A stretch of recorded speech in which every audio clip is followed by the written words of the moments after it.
Messieurs les ministres, Mesdames et Messieurs, je suis espagnol, je travaille pour un commissaire italien.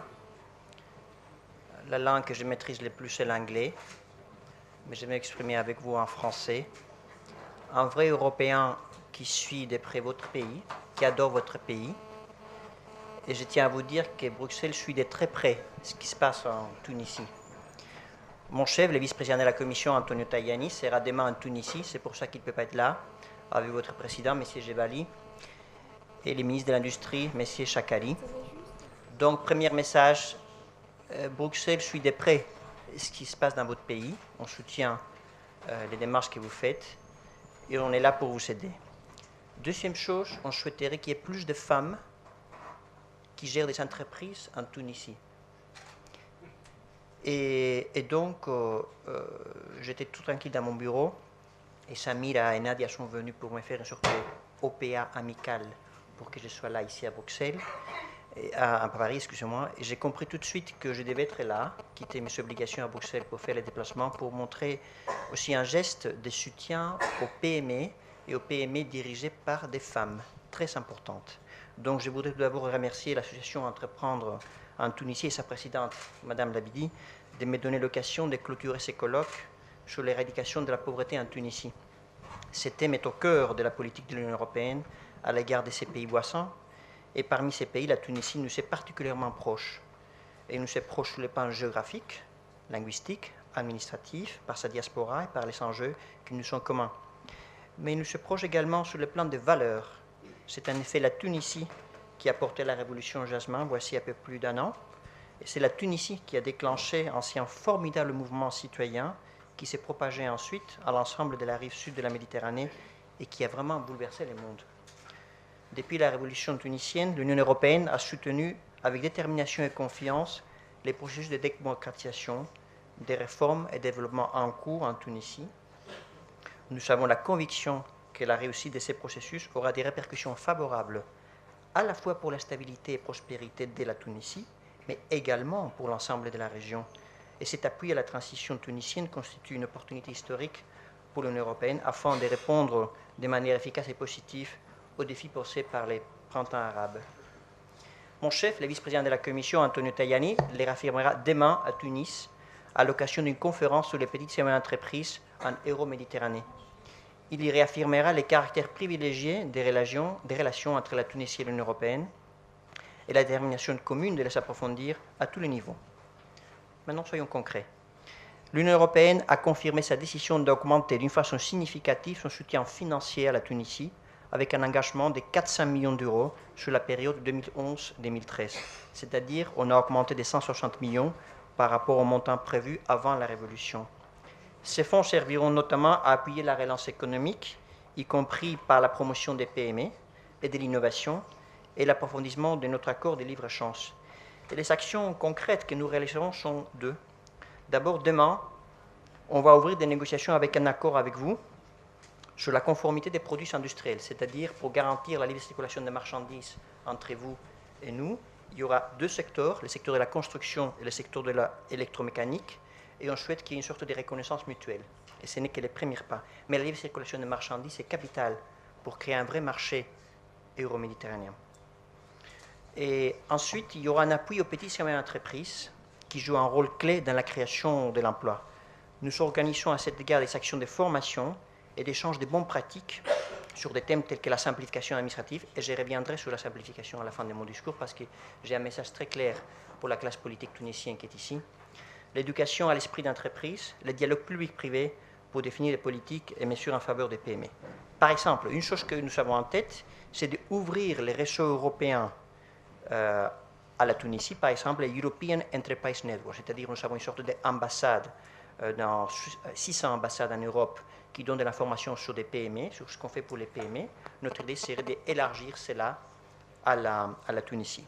Deuxième chose qu'on a en tête, nous avons un programme, et je m'adresse surtout aux jeunes entrepreneurs ici, qui s'appelle Erasmus pour les jeunes entrepreneurs. C'est très simple, il s'agit qu'un entrepreneur européen puisse aller travailler dans un autre pays, financé par nous, par la Commission européenne, et puis il rentre à son pays d'origine. Notre idée est très simple, il faut élargir ça aussi aux PME de la Tunisie, de telle sorte que les PME de la Tunisie puissent bénéficier de cet Erasmus pour jeunes entrepreneurs.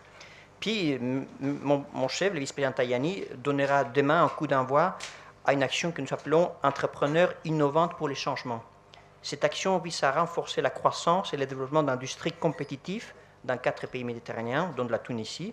Et cette action fait suite à une proposition du Parlement européen pour appuyer l'innovation. Elle améliorera l'excellence en matière de gouvernance des clusters, donc les mariages, si on peut ainsi dire, entre universités et petites et moyennes entreprises, pour une coopération plus étroite avec des entreprises de clusters européens. Nous collaborons également sur un plan plus sectoriel. Nous échangeons nos informations et bonnes pratiques dans le secteur comme le textile et le tourisme. Et à cet égard, la semaine prochaine, il y aura à Milan une grande conférence sur l'industrie de l'habillement dans laquelle on compte la présence des secteurs de la Tunisie. Mais je vais m'arrêter un instant sur le tourisme. Parce qu'en ce qui concerne le tourisme, nous sommes prêts à développer davantage la coopération avec la Tunisie et appuyer les stratégies de développement durable.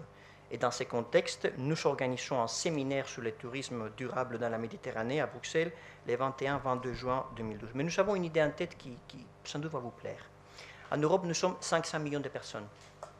Parmi les 500 millions de personnes, il y a 180 millions de personnes de plus de 65 ans, personnes âgées.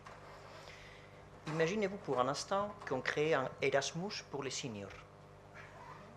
Ce n'est pas une blague, c'est économiquement très important. Imaginez-vous que pour un instant, on fait bouger 180 millions de personnes en basse saison. Pas en haute saison, pas en été, ce n'est pas nécessaire en été. Maintenant.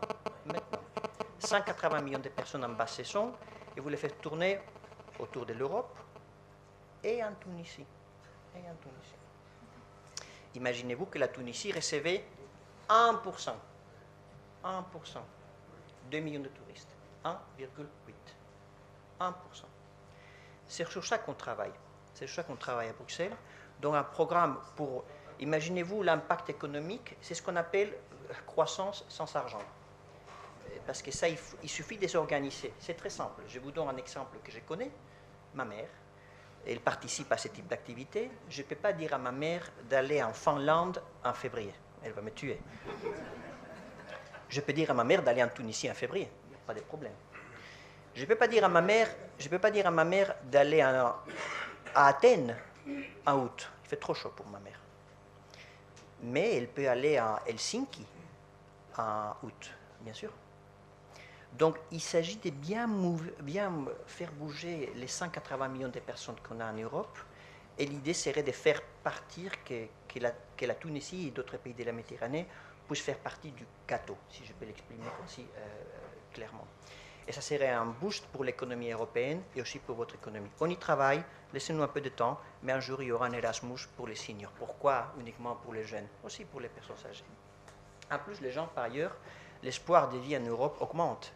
Et vous savez des gens qui ont 65 ans qui sont en pleine forme. Et ça va continuer à augmenter. Donc il y a tout un marché pour les personnes âgées qui est là. Donc il y avait une exposition avant qui va beaucoup plus sur le tourisme de soins de santé. Donc il y a toute une niche qui peut se développer auprès de vous. J'en conclus avec un message d'amitié mais de fermeté aussi par rapport à vous. Je passe ma vie en écoutant l'industrie européenne.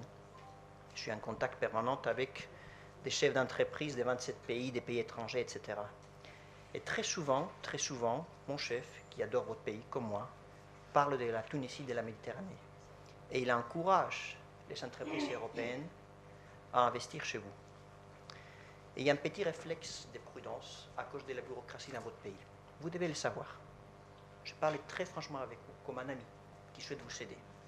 Vous devez savoir qu'il y a une perception de votre pays qu'il y a toujours beaucoup trop de bureaucratie. Donc c'est dans votre intérêt de tout de suite balayer cette impression qu'il y a dans la surface des industries européennes pour se lancer à investir dans votre pays. Je tenais à vous transmettre ce message de fermeté, mais aussi avec d'un ami qui souhaite vous aider, parce que aussi longtemps que vous n'êtes pas capable d'enlever cette image de la bureaucratie qui règne toujours chez vous, il sera difficile pour nous, même avec toute la bonne volonté, d'amener des investisseurs chez vous. C'est très difficile. Et je vous dis, je passe ma vie, je suis au centre de l'industrie européenne, je passe ma vie à voir des entreprises de 27 pays, des pays tiers, et ils ont cette perception par rapport à vous. Voilà, je voulais terminer mon exposé en remerciant de nouveau Samira Lavide et Nadia pour m'avoir invité à venir chez vous. Et encore une fois, bonne chance et merci beaucoup.